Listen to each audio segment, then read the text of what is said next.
Hi, it's Lila Manda from Portrait Creatives. Today I have exciting news to share with you. I entered my photographs to a competition and exhibition in Malta, and 3 of my photographs has been accepted to be exhibited in Valletta, and that's the capital city of Malta. I'm just super excited about this opportunity.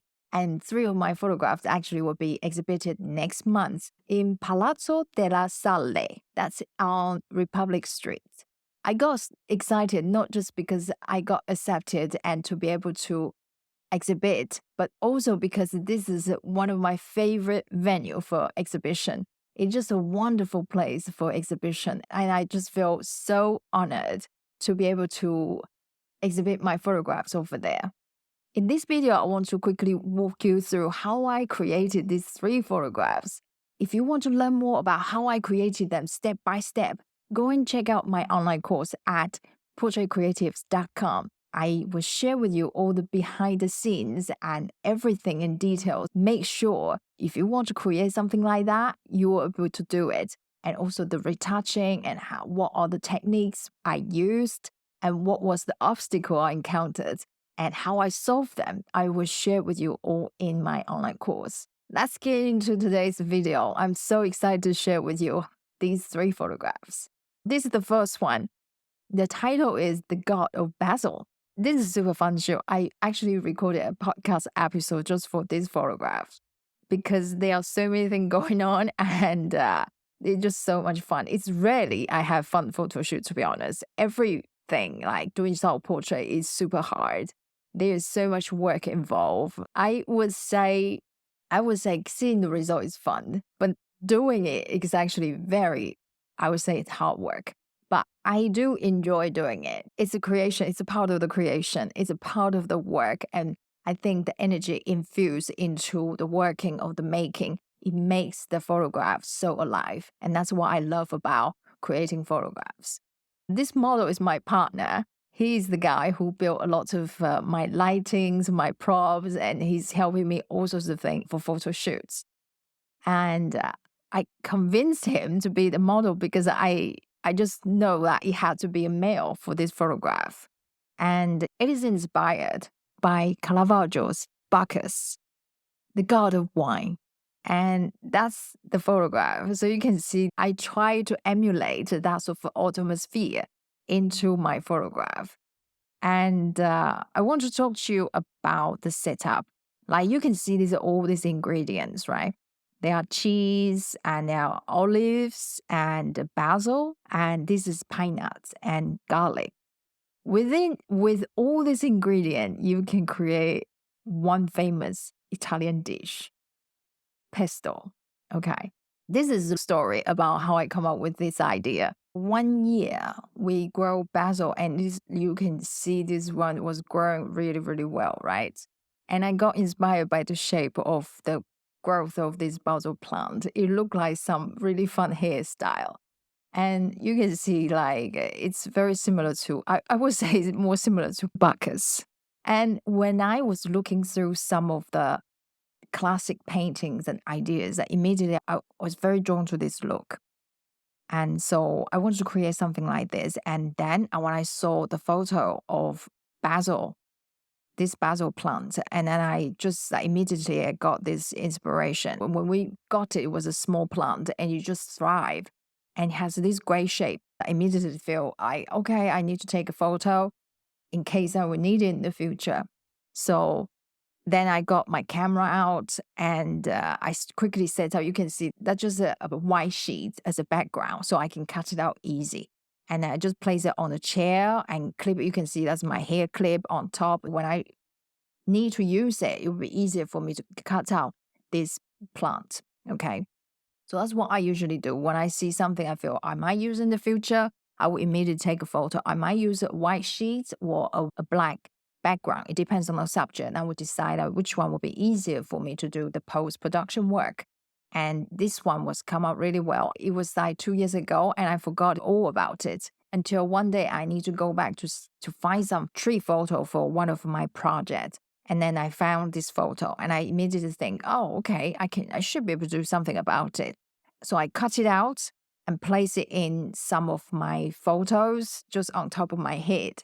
And it looks just comic, just so funny. It doesn't work with the concept.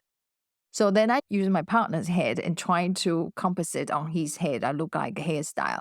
It just looks so funny and comic. And it doesn't work with the concept I want to deliver. Then eventually I didn't use it. But because of this picture and Caravaggio's Bacchus, and then it sort of dawned on me, like I could do my own version. I don't have to do God of Wine. I can do God of Basil. I can invent it myself. So that's what I did. And then start to think about what connect to basil. So that would be summer. First thing coming to my mind, basil is a summer plant. And then second is margherita pizza. Because when the pizza come out of the oven, they will put fresh basil on top. And then third one is pesto. Pesto is something I cook very often. I use all these raw ingredients. I will buy the pine nuts and basil and everything and the cheese and everything and blend my own pesto because that is the best. And so I know all these ingredients and I figure out like, okay, Bacchus has so many ingredient like fruits over here and I can use pesto as inspiration and use all these ingredients put on the table. So that's what I did. So this is pine nuts. This is garlic is one of the ingredients. And also cheese. It's like Parmigiano cheese. And this is also the cheese in cubes and olive oil. So I have olives here. And grapes and wine, it's just part of the feast. And this is another basil plant here. And this is the crown. I made a basil crown as well for this photo. The obstacle we encounter is because I am on gluten-free diet. So the pasta I have at home is all gluten-free. With gluten-free pasta, it's not as bouncy as the ones with gluten. And I didn't think of it. So when we trying to wrap the pasta on the fork, it gets a little bit like everywhere. It wasn't placed so well.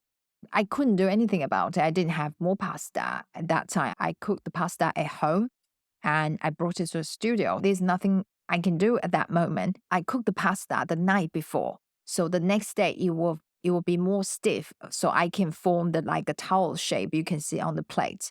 But because it's just a little bit rigid, the pasta doesn't wrap around the fork well. It doesn't look good. It looks a bit messy. So that is the obstacle we encounter. Like there's nothing we can do during the shoot. And I just thought we're trying to make it as good as possible and then see what I can do in Photoshop. I will show you the original photo. So you can see this is the original photo, how the pasta was wrapped around on the fork. It doesn't look good. So this is the end result. You can see that's much better wraps. And also that original photo, there was no crown. I didn't have a crown because I didn't have the idea yet. So you can see there's no crown originally. And I put the crown because I want to have the feel of this is not human or this is God and a little bit elevated. I would say this is more human and this is more of God-like. I think when I look at all the paintings, the goddess, they seem to all have some sort of crown. So that's why I decided I need to make him a crown. So I made a crown and I photograph it. You will see in the course like how I actually photograph the crown individually and also place it. And also you can see the shadow here. It just look great. This I will explain in the online course how I place this crown on his head with all these shadows. So it looks super realistic. And also how I replace this pasta. We went home, I checked the photo and everything, and we looked together. And we're not happy about the pasta, how it was wrapped. So next day, we went back to the studio to reshoot it, but only just for this part. And I will show you how we reshot it. There are also lots of things going on in this photograph and how I smooth the background and how I use texture to apply to the background to make it look like it's very antique look. That is also something I will explain in the online course. And for this video, I just want to have a quite quick run through with you about the background story and also about some of the composite we didn't do it well at the at the photo shoot and how we can improve it by reshoot it and also by composite. Those techniques are super, super important when you're doing some work, a conceptual portrait like this. I want to get everything right in camera, meaning I want to place everything in camera right. That would be the perfect scenario. But if I don't have parts in studio, so I cannot cook it again. And in that case, then I'll have to come back and reshoot. And that's what we did. And that's what makes this image amazing. Okay, I do love this photograph. It's just so much fun. And also in the course, I will show you the range of expressions, variations of poses I ask the model to do. And then eventually which one I chose. And I will also explain to you why I chose this particular pose and expression. Okay. These are all small details to wrap around the stories that I want to tell. I want to tell it's a God of Basil and enjoying a feast. And also, God is more like having this mighty ability to do nothing in life but enjoy. That's how I feel when I saw Caravaggio's Bacchus. They are gods, so they don't have to do anything. They just drink wine and sing and read poetry. That's why what the Greek god, what they do in paintings. Okay, but it's not like that. If you read Greek mythology, you'll find out the gods and goddesses, they are like humans. Sometimes they are even more chaotic. Okay, so this is the before photo and this is the after. Okay, so that's a huge difference. You can see there are loads of things like all this background, wrinkles, and all these textures that all has been changed. And also his skin, you can see there are some sunburn and redness. I also took it out, and also the face. His skin is thin, so it's very easy to get sunburn. And also I asked him to shave because if you see Bacchus' photo, this is inspiration from Bacchus, and you can see his skin is like clean. There's no body hair. And with body hair, it's very easy to block the lines of muscles and the lines and structure of the muscles. So that's why I asked him to shave his body hair. And then he was hesitant about it because it's not something normal to ask, I think. If you ask any model, hey, can you just shave your chest, and something they would find it a bit weird, I guess. But he agreed and he was happy about the results because he saw the results. He know that really helps to tell the part of the story. So it was okay for him. So that's before, that's after. So just to show you, like all these plating are mostly done before, but there are something I have a little bit retouching here because I actually place a knife here, and eventually I feel it's redundant, so I actually remove it. And also the tablecloth, it doesn't matter how much I iron it, it still wrinkles. And that is something I can't do in camera, so I have to smooth it out in Photoshop. I will show you how I did it in my online course. Okay, so that just the God of Basil. And I'm so excited to share this photo with our friends and family. It is absolutely a jaw-dropping effect, I think, because this just come out so amazing. The final result of the God of Basil is actually more work than I thought it would be. Because it's a printing competition, so there's printing involved. And this is the first print I printed. Okay. And you might not able to see the detail because it's really minor details like I am going to talk about. And after I printed this image and I thought, oh my God, I see some details I don't like. So I have to go back to Photoshop to fix them. And I spent a couple of hours to retouch the image. So then I printed the second one. Okay, so this is the second image I printed. Again, you might not able to see the detail because it's difficult to show you in videos, but actually they are some detail like I feel I must go back to fix it. I want this print to be perfect. I noticed most of the competition when you submit digital photos, they will ask us to size it down. So once you size down the image, it won't be easy to see every detail. Okay, once you size down the picture, and even the sharpness isn't that important if they ask you to size down quite a lot, because when the image is sized down, it's easier to look sharper. But with prints, it's totally different story because you cannot escape like small details. I just can't get over this. So I can't get over the small detail that is not to my liking. So I have to go back to fix it. Okay. And after I spent a couple hours to fix this first one, and then I printed the second one, and this one still, I still see something else I didn't see the first time.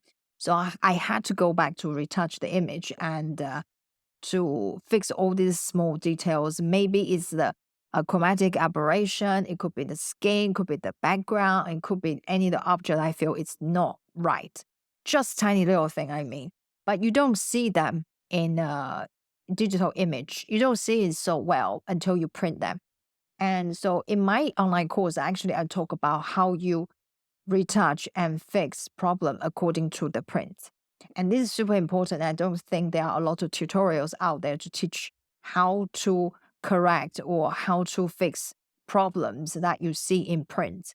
Because I printed this image and I want it to be perfect. I wanted to send out to the competition, to the exhibition to be perfect. So I need to edit the details to be the absolute perfection because I don't see them in a digital format and even zoom in 100%. I just easy not to be able to notice all these details until I print them. And on the third print, finally, I was happy with it. So I sent it out for the competition and exhibition. And especially like I put in hours and hours of work into Photoshop to retouch these photographs. And also there are a lot of techniques involved. Maybe it's a composite and maybe it's some manipulation I did. And so that would make this photograph a little bit more complicated to deal with when it's print. But it's not a problem. As long as you see it, you can correct it. Printing is definitely more challenging than just having them in digital, but it's totally worth it.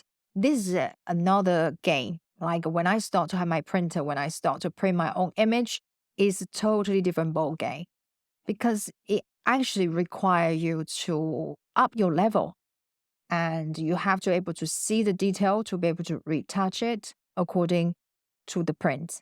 Okay. And you want the print to be perfect. And sometimes you don't see in digital. And once you print it, you see everything, absolutely everything. I highly recommend every photographer to go through this path to create your own prints. All the great photographers in the past, they did it. I think that's just the completion of the work, of a photographer's work. A completion is to have a print.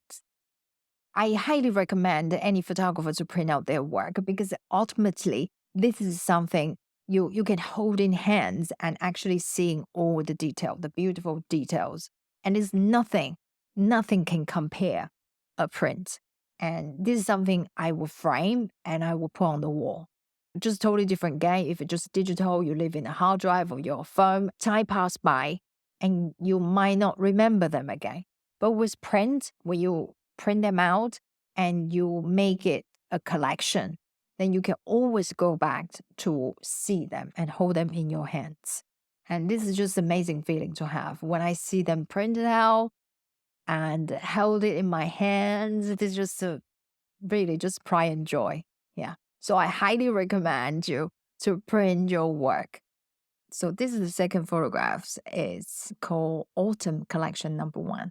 This image is from my fine art series, 4 seasons. And then I just finished the summer collection. Each season, I create 5 images with different concept to present that season. This is just one of them representing autumn. And if you want to hear more story about this 4-season fine art series, I actually recorded a podcast episode about it. And I will leave the link down below if you're interested to hear more about it. So this is inspired by one of our hikes in the countryside. And in the autumn time, the colors come out so beautiful. And I have this red tone, and I have this yellow tone of the wildflowers in the field everywhere. these withered flowers and plants, the texture becomes so nice and attractive. And for me, I'm just very drawn to them. So when I look at those plants, I just feel like I must do something about it. And so I did because they are literally everywhere. So it's very easy to find them. And you can see one of the images that when you see close up, you can see they're actually maybe seeds or something. I have no idea about these plants. I just very, very drawn to the shape and color. When I got them, I got this idea I want to make headpiece out of them. So I make these two parts are headpiece. This is different plants. And these two are separate. Like this one is in the background. I actually stuck these plants, placed them on a easel. You can see this is how I did it on an easel with sticky tape. And then you can see this is the setup. My tripod's over here, and I got my soft box. This soft box is actually 2 meters by 2 meters, and it's built by my partner. And I have this just white sheet over, and this is how it looks like. It's very chunky, and I wanted to have the lighting that can emulate natural light. So that's why I asked him to build me this 2 by 2. And with this soft box, is actually very versatile because I can change the size of the window. Before I had a studio, I have a home studio. I use only natural light. I think I only use artificial lights. Maybe just 7 years ago, I started to use artificial lights. Before, I always used natural light.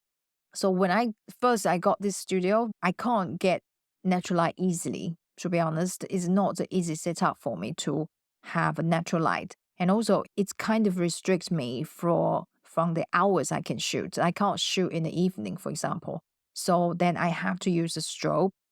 And then my partner built me this, and it's like a big window, just like the one I used to have. And I know how to use it very well. So I implement just all the methods. I know how to use window light and use it on this softbox. And it's just versatile for me to use, and I just love it. But now I don't have it because it just takes out a lot of space. And so that's just the setup I have. This black panel is actually just polystyrene. I paint with the black paint. And this side also. Okay, so I use these two polystyrene board, these black panels to block the light. Okay, and also to increase the contrast and give the nice definition to the face and the body. Okay, so I sat there. This is the place I sat. And so you can see that's just the lighting setup. That's a different angle. You can see this is actually shot in different day. It's very often I wasn't happy about the result, so I went back to shoot again. And that's probably the second time I shot.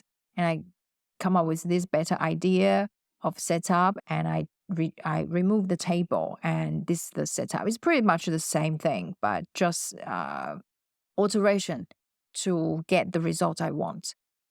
Okay, so that's the setup for autumn. This is the image, the final result. And I made the outfit. I'm very used to make my own outfit now for photo shoot because I don't think I can get things like this very easy. I just love making all my outfits and props myself because everything I made contribute to one of my creation, my energy, and go into this photograph. That's something make it unique. I think when an artist would do everything to achieve a photograph, that is like everything about her. It feels different when an artist would put in so much energy to create a photo, design everything like I do. I just feel the energy is different. It's more intimate, and you get to know this artist even more. Like get more out of her because she is willing to put the time and effort to create everything, and it tells more story. And I can show you the before and after. I don't know how do I explain this. Like when you make everything by hand, and when you it's the same. Like some people would handmade their soaps, and are they better ingredient and better craft and better than the factory made? I don't know, but the feelings are different. The energy of the soap give you just different, and that's applied to the photographs I created. I'm just very proud of myself in a way that I can create things that I never thought I could do. Yeah, and I highly encourage anyone trying to make their own props. It is struggle, but it's fun. You'll learn so much, and it's part of the growth, and it's absolutely worth it. And so let me show you. So this is the before, this is the after. You can see like where my camera placed, it wasn't even in the center, so I have to expand the photograph. And it was totally not a problem. And this part, actually, I have all the shots. I have these flowers, so I can just copy and paste to this photograph. So that's just before and after. Also, this will be in my online course. You will see how I edit this image. I will walk you through everything I did. So you will be able to get a really clear idea. If you want to create something like this, you will be able to do it. And this is a concept like um, I want to be able to give you a insight like what was the inspiration and how I executed so you can do your own photos. You can get a picture like if you want to create a conceptual portrait, you will know how to prepare, how to execute them. So that's just the second photo. So let's go ahead to look at the third one. So this is the photograph that will be exhibited in Valletta in December. This photograph has been exhibited before in Malta, and I'm so happy it will be exhibited again in a different venue. And I'm going to quickly go through this photograph with you. So this is before, this is after. Mainly, everything's done in camera. I just adjusted to black and white to make it more contrast, more dramatic. And I can show you the lighting. This is my lighting. So basically, it was one light. And you can see the lighting direction is a little bit pointing towards the camera instead of full on the subject. And I wanted to create the contrasty lights that I have some shadow on one side for my face, and which is I love, and make the backdrop a little bit darker as well. If I point the light towards the subject, it will make the backdrop lighter as well. So in this case, I do want to have a darker background and more dramatic light. That's why I set my light like this. Okay. So the light is also raised up around, you can see this around my eye level. Okay. And that's how I create dramatic lighting. This is not going to be in the course. It's actually because this is quite, I would say, a little bit private for me. But if you see the before after, it's mostly was done in camera. The lighting and the posing and everything was done in camera. And so the retouching part of the work, I'm just enhance the photo and make the background darker. And I have also smoothed the skin and also something that is distracting in the photo, I remove them. So basically, that was just how it was done and pretty straightforward, I would say. And I'm very happy about the result, and it just looked great. I think the difficult part of this image is actually the posing. It wasn't easy, and I think I was end up getting a little bit cramp because it wasn't comfortable. It was just purely for the aesthetic, just to make it look good instead of comfortable posing. And I wanted to create the triangle and also the lens. That's why I pose in this way. And I would say a lot of pose. That looks great, looks amazing, but it's actually not easy to do. And sometimes it's pretty awkward. Like I have to lift my leg and I have to really straighten up my spinal cord. So it's not easy to do, but it's just for the pleasing and the beauty of the photo.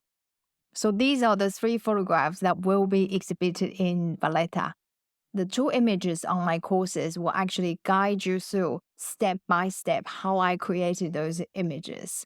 And do check them out at portraitcreatives.com.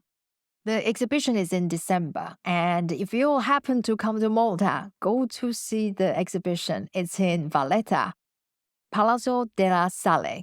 I want to thank Malta Photographic Society for this fantastic opportunity. I have done solo exhibitions before, so I know how much work that involves. I'm so grateful for being accepted and have this opportunity to exhibit in this fantastic venue. Special thanks also goes to the competition subcommittee because their effort and their work, we have enjoyable experience for the competition, also the exhibition. So this is the episode today. If you enjoyed this video, please give it a thumbs up because that will really help us to grow this YouTube channel, and subscribe to our channel as well. Thank you for watching, and I will see you in the next one.